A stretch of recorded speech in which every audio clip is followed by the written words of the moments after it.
Presiden Amerika Serikat Donald Trump pada akhir pekan lalu menyatakan perang melawan Iran kemungkinan akan hanya berakhir jika negara tersebut tidak lagi memiliki militer yang berfungsi atau kepemimpinan yang tersisa. Berbicara kepada wartawan di atas pesawat kepresidenan Air Force One, Trump mengatakan saat ini tidak tertarik melakukan negosiasi dengan Iran.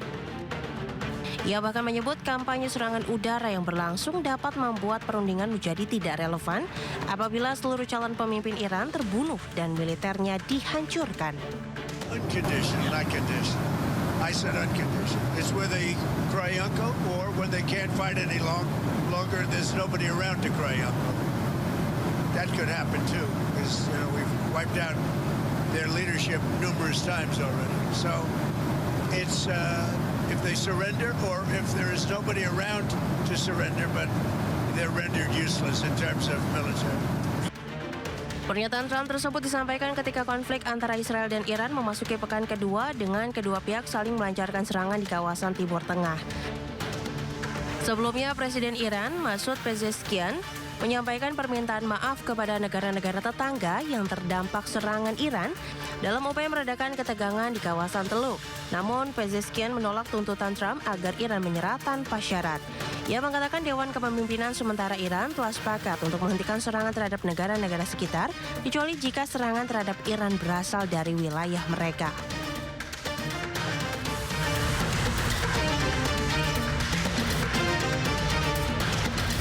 Presiden Amerika Serikat Donald Trump mendadak mengatakan bahwa perang sudah hampir selesai di tengah kawasan Iran dan Jazirah Arab yang tengah membara. Sementara itu, harga minyak turun di bawah $100 Amerika Serikat per barrel setelah pernyataan tersebut. Namun, apakah pernyataan tersebut hanya untuk cool down prices atau memang perang di Iran sudah ada pemenangnya? Kita akan membahasnya lebih lanjut bersama Marsikal Pertama TNI Purnawirawan Agung Sasongko Jati atau yang lebih dikenal dengan nama Pak Syarki, pakar strategi PPAU alumni US Air War College dan mantan penerbang F-16 TNI Angkatan Udara. Pak Syarki, kan Trump mengatakan bahwa Iran sudah tidak punya lagi armada tempurnya, drone-nya hancur dan komunikasi juga sudah padam. Menurut Anda Pak Syarki, apakah Trump sudah mencapai tujuan utamanya di Iran atau hanya sekedar untuk menurunkan harga minyak saja ini? Pertama, tujuan utamanya apa? Jadi sebetulnya kan sering dideklar bahwa kepentingan nasional Amerika mengharuskan mereka membuat serangan di. Tujuan utama yang sering dideklar adalah satu, menggulingkan rezim, kedua, membuat rakyatnya berontak menghadapi pemerintahnya, kemudian garda revolusi menjadi lumpuh, kemudian tidak berfungsinya lagi rudal balistiknya, alat serangnya, dan juga proksinya akan menjadi tidak ada support dari Iran, serta yang penting adalah tidak mampu membuat bom nuklir, ya, uraniumnya akan kemampuannya dikurangi minimal ataupun ditiadakan. Itu tujuannya. Yeah. Namun untuk mencapai tujuan itu ada disebut dengan caranya adalah dengan pelaksanaan perencanaan, namanya operasi Epic Fury, operasi udara gabungan antara Amerika dengan Israel dan juga antara Angkatan Udara dan Angkatan Laut menggunakan kekuatan udara air power untuk menghancurkan sasaran. Dan itu menurut saya sangat sukses. Oke. Masalahnya kesuksesan ini tidak mencapai tujuan utamanya. Jadi namanya tactical, ya, operational tactical outputnya sukses. Tapi masalahnya strategi goal atau strategi outcome-nya tidak tercapai. Nah, kalau Trump bersedia menurunkan levelnya hanya menghitung sukses di bidang menghancurkan berapa gedung terhancurkan, berapa banyak peralatan yang dihancurkan, berapa banyak orang yang dibunuh ataupun ditiadakan, itu sukses. Tetapi kalau dia mengacu pada tujuan strategisnya, itu tidak tercapai, sama sekali tidak sukses. Nah, kelihatannya Donald Trump ini mungkin setelah berpikir bahwa kalau dilanjutkan akan jadi makin masalah atau problem timbul dan sekarang Amerika malah justru lebih rugi, dan kalau diteruskan makin rugi lagi, mungkin beliau menurunkan levelnya, ya cukup kesuksesan operasi dan taktikal, level operasi taktikal, meskipun tujuan strategiknya belum tercapai. Itu yang pertama. Yang kedua adalah terkait dengan apakah ini untuk harga minyak, jelas itu adalah bagian dari kerugian Amerika. Satu, secara diplomasi mereka rontok, secara informasional mereka malah tidak kelihatan menang, dan secara militeri juga babak belur di Timur Tengah kan. Dan secara ekonomi itu yang paling berat yang dirasakan tidak hanya oleh Amerika, tapi oleh sekutu-sekutunya dan dunia, dan itu akan bermasalah. Di Amerika langsung harga naik. Nah, jadi kedua faktor ini yang bukan karena pilihan, tapi dua-duanya. Pertama, dia memang tidak sampai tujuannya, makin ke depan makin rugi, dan memang secara ekonomi ada tekanan daripada harga minyak. Oke, berarti Pak, secara operasi faktanya Amerika menang, tetapi main goal-nya justru tidak tercapai ya. Nah, kalau dilihat itu seberapa besar sebenarnya kerusakan kemampuan militer Iran sejauh ini memang ya Pak? Hati-hati, bukan menang. Karena betul Iran babak belur ya, banyak bidang nih. Tetapi di sisi lain itu Israel itu juga babak belur juga. Banyak target-target pentingnya juga dihancurkan. Kemudian bayangkan 27 pangkalan darat, laut, udara Amerika di Timur Tengah, hampir semuanya sudah tidak bisa digunakan lagi, harus dibangun ulang. Itu juga bisa diklaim menang, cuman menangnya di level berbeda. Kalau Iran menang menggunakan missile superiority, kalau Amerika menggunakan air superiority. Jadi kedua-duanya bisa mengklaim kemenangan. Jadi Amerika tidak bisa mengklaim sendiri. Tetapi yang jelas secara strategik Iran lebih unggul dari Amerika karena Iran mencapai tujuannya, membuat Amerika menjadi gagal, dan Amerika tidak mencapai tujuannya dan dia gagal mencapai tujuan strategisnya. Jadi itu cara membacanya seperti itu. Baik Pak Syarki. Nah, kalau melihat intensitas serangan antara Amerika, Israel, dan Iran yang kalau hingga sekarang masih berlangsung, ini apa realistis perang dihentikan dalam waktu dekat? Sementara sebelumnya Trump juga mengatakan memang hampir selesai tapi tidak dalam waktu dekat. Ini sebenarnya kira-kira seperti apa Pak? Itu kan adalah pesan yang disampaikan dengan sinyal ganda. Kalau memang perangnya itu kan tidak hanya perang fisik ya. Dari dulu sudah dimulai perang ekonomi, sanksi ekonomi, diplomasi, sanksi diplomasi dalam embargo, dan secara informasional memang propaganda Iran.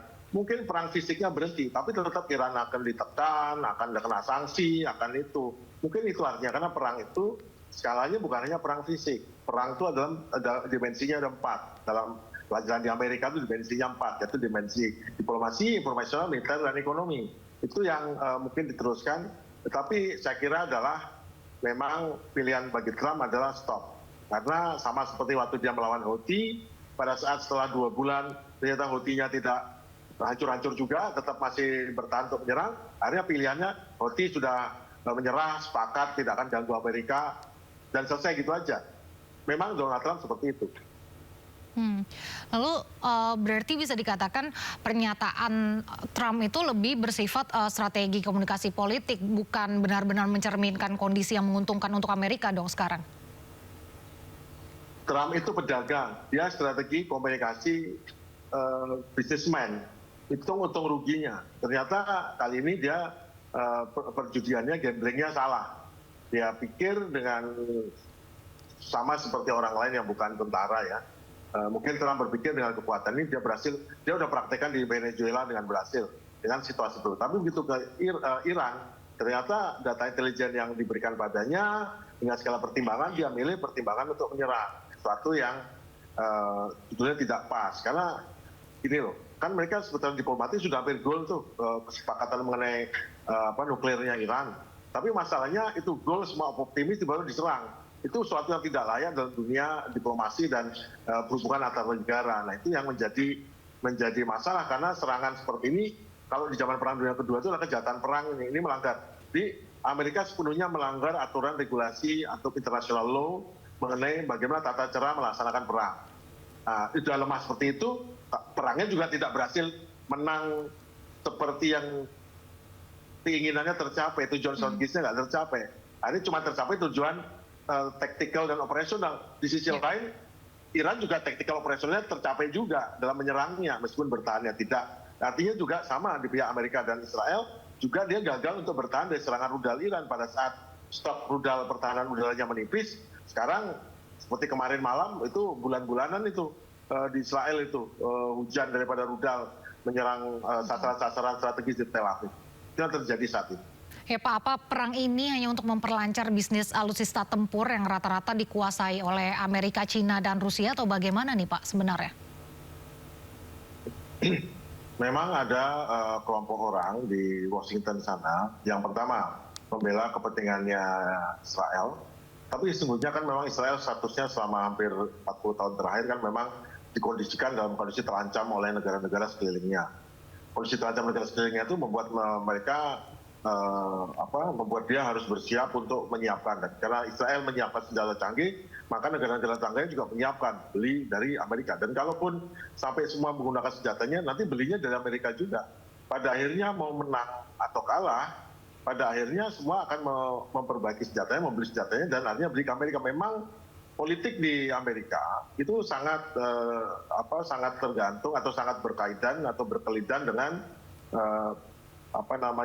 military industrial complex atau kompleks industri militer yang memang mendapatkan keuntungan besar dengan adanya kegiatan perang ini. Jadi mereka mensuplai senjata, mensuplai ini bukan saja ke Amerika tapi negara-negara tetangga. Dan kalau persekutuan atau bantuan Amerika ke luar negeri itu juga dibayar dengan orang-orang itu harus beli senjata, dan mungkin bayaran dengan kredit, dengan apapun itu membantu ekonomi Amerika, khususnya karena perusahaan senjata biasanya mempunyai cabang-cabang ataupun divisi-divisi yang mensuplai dari banyak kontraktor-kontraktor kecil. Jadi memang itu ada kayak industri yang mensukung banyak negara bagian, memiliki bagian dari industri senjata ini, baik yang pesawat terbang, baik yang kapal, baik yang senjata macam-macam lah, yang itu memang betul dugaan dari Mbak bahwa memang ada kaitannya dengan industri senjata. Baik, berarti ini benar-benar pure bisnis ya Pak? Ya, bisnis dengan mengambil duit dari negara. Kan pada akhirnya Amerika mengeluarkan uang yang membayar pajak ataupun berupa utang, dan utangnya nanti dibayar entah bagaimana. Ya memang kan bisnisnya terkaitan. Jadi memang sekarang negara hegemonik seperti Amerika, dia mengambil keuntungan sebesar-besarnya dengan tekanannya sehingga orang ngikutin dia. Dia bisa, kalau dia punya power ngatur ekonomi negara lain, ngatur tatanan yang lain, dan bisa menekan atau menginjak atau membujuk, merayu, dia gunakan segala cara itu membuat negara lain tergantung dari dia, dan dari ketergantungan itu akan menghasilkan hubungan ekonomi yang akan menguntungkan timbal balik, tapi lebih untung Amerika kan. Jadi memang prinsipnya memang tetap keuntungan negara kapitalis kan seperti itu, kapitalis liberal. Itu memang kan demokrasi liberal itu kan menjanjikan semua bisa bahagia kalau mereka semua bisa memproduksi, bisa saling jual beli, dan kebebasan. Dan kalau bebas memilih, bebas menjual, bebas apapun itu. Dan masalahnya ternyata kebebasan itu tidak akan bebas kalau begitu berurusan sama polisi dunianya. Itu dengan polisi dunia, kebebasan itu ya tergantung polisi dunianya merasa untung nggak. Kalau polisi dunia tidak merasa untung, itu kebebasan akan dikurangin. Kalau nggak mau manut sama dia, kebebasannya nggak ada. Artinya tidak ada kebebasan secara ini, semuanya tetap siapa yang megang power paling banyak, siapa yang megang kekuatan diplomasi paling banyak, informasi paling banyak, militer paling banyak, dan ekonomi paling banyak yang tetap menentukan apa yang boleh dan tidak boleh, atau apa yang bisa dijalankan di dunia ini. Sudah terjadi, dan itu sekarang mulai runtuh. Amerika sudah tidak punya power itu karena sudah ada kekuatan hegemonik baru juga, yaitu China dan Rusia sedang tumbuh, dan itu makanya sekarang terjadi keributan semacam ini karena memang belum balance dan menuju stabilisasi. Sebetulnya inti dari semua ini yang Amerika lakukan adalah untuk mengkonten Cina. Mengkonten itu menghambat. Karena bagaimana caranya buat Iran dalam kendalinya, dengan Iran dikendalikan, maka Cina tergantung pada pengendalian ini. Karena tidak mau akan bersaing, yang ingin adalah Amerika tetap nomor satu, tidak boleh Cina melewati. Untuk tidak bisa melewati, maka siapapun yang menguntungkan Cina harus dikendalikan, sehingga dipastikan Cina tidak akan pernah lebih unggul dari Amerika. Itu tujuan utamanya, strategi utamanya. Nah, Pak Syarki, apakah ini bagian dari strategi pengendalian dampak ekonomi akibat perang seperti sebelumnya kan pernah ada pidato Trump, ia sempat mengamankan minyak Venezuela dengan menculik Maduro. Apakah ini bagian dari strategi pengendalian dampak ekonomi akibat perang juga? Sebetulnya minyak Venezuela itu tidak terlalu menguntungkan Amerika karena Amerika sendiri adalah produsen minyak terbesar di dunia. Dia punya ladang minyak banyak, cadangan minyaknya sangat banyak. Tapi Venezuela ini masalahnya adalah satu negara yang memang tidak secara diplomasi, secara politik tidak mau nurut di Amerika. Negara kiri ya, negara kiri, negara sosialis kiri yang nggak mau blok Amerika. Dulu blok Amerika, tapi sekarang saya nggak mau dengan Amerika, kamu menipu saya atau macam-macam lah. Nah, Venezuela ini ingin kemarin menganeksasi, menasionalisasi ladang-ladang minyaknya yang dulu Amerika. Itu yang buat marah ya. Tapi yang penting lagi adalah Venezuela ini adalah punya potensi untuk membantu Cina. Jadi banyak ekspor dari Venezuela dia diembargo oleh Amerika. Diembargo banyak hal yang sanggup untuk membeli dari negara diembargo itu hanya negara adidaya lain, China dan Rusia. Dan Rusia punya banyak minyak, dia nggak perlu, tetapi China perlu. Maka sebagian besar dari ekonomi Venezuela ini berdasarkan bisa dibeli atau menjual ke Cina. Jadi ciri-ciri negara adikuasa dan negara yang tidak tergantung negara lain, sehingga kalaupun negara lain misalnya embargo, memberi sanksi kepada negara ini, mereka agak kebal. Nah, Cina agak kebal, sehingga dia beli saja, dia nggak takut sama sanksi dari Amerika. Tetapi sanksi Amerika berlaku untuk negara lain yang total tergantung dari Amerika. Tapi kalau Cina nggak terlalu tergantung karena sama kuatnya kan. Amerika tergantung di Cina, Cina juga tergantung, tapi karena kedudukannya powernya cukup kuat, Cina tenang saja dia beli dari Venezuela, dia beli dari Iran. Nah ini yang tidak dikatakan Amerika karena energi adalah jantung daripada kemajuan ekonomi Cina dan energi itu dihasilkan oleh minyak, energi untuk mobil, motor dan banyak hal lain dan bahan industri lain. Nah, Pak Syarki, untuk Indonesia sebagai negara yang bergantung pada stabilitas energi global, ini harusnya bagaimana pemerintah membaca dinamika ini? Berarti Indonesia harus memperkuat ketahanan energinya. Kita bisa convert ke energi hijau untuk sebagian besar yang tidak kita bisa hijau dari energi solar, dari matahari, dari angin, dari ombak, atau dari terbarukan, dari bahan bakar dari tanaman ya. Tapi di sisi lain kan kita tidak bisa lepas itu ya, kita harus membuat juga, mungkin kita masuk ke energi nuklir juga ya, biar lebih murah, lebih bersih kan, nuklir itu bersih. Dan juga kita harus menyiapkan, memiliki kilang minyak sendiri yang cukup ini, dan kita mungkin memaksimalkan produksi kita sendiri. Sehingga kita tidak tergantung dari luar. Dan yang paling penting kita sadar, kita harus punya cadangan minyak cukup banyak. Jangan hanya 21 hari, tapi ada negara lain yang bisa 1000 hari, ada yang 500 hari, yang minimal kita cadangan minyaknya setahun lah. Dan itu saya kira negara kita punya uang untuk itu. Dan kita tahu juga nggak bayar kontan ya, kita bisa mengangsur untuk pinjaman lunak untuk membuat cadangan minyak, kemudian kilang minyak. Itu harus segera prioritas. Jangan sampai kita ulangi lagi, seperti sekarang kita terkaget-kaget saat ada konflik seperti ini, Hormuz tertutup, kita cuma punya 20 hari. Itu nggak ada alasan itu. Setelah ini, berikutnya kita tidak bisa ada alasan lagi bahwa kita tidak siap. Kita harus siap, itu pilihan kita. Oke, lalu ke depannya kira-kira kita bisa bernasib sama dengan Iran atau bagaimana?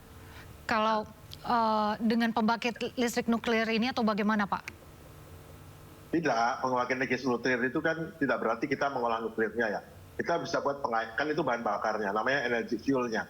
Merupakan uranium yang diperkaya. Itu kalau untuk pembangkit listrik yang sipil itu dia tidak sampai 60% untuk weapon grade, itu banyak. Kita bisa beli dari Rusia, kita bisa bikin sendiri, kita bisa beli dari Rusia, bisa beli dari Iran, bisa beli dari Amerika. Tapi kebanyakan sekarang supplier daripada bahan baku nuklir dari Rusia. Orang Amerika, orang Eropa belinya dari Rusia. Orang Cina beli dari Rusia. Mereka lebih efektif, efisien untuk menjual. Jadi kita tinggal beli bahan bakarnya, kita pakai masuk di reaktor kita, nanti setelah beberapa waktu nanti ada limbahnya, residunya setelah digunakan untuk memanaskan air boiling untuk reaktor uap nuklir ya, itu nanti habis itu kita bisa, saya kira itu nggak masalah. Energi nuklir itu energi yang sehat, maksudnya aman, limbah radioaktifnya bisa kita buang atau simpan dengan cara yang aman bisa. Itu adalah cara untuk ke depan. Baik. Pak Syarki, terakhir, jika perang benar-benar akan berhenti ini, apakah kemungkinan akan muncul kesepakatan baru terkait dengan program nuklir Iran?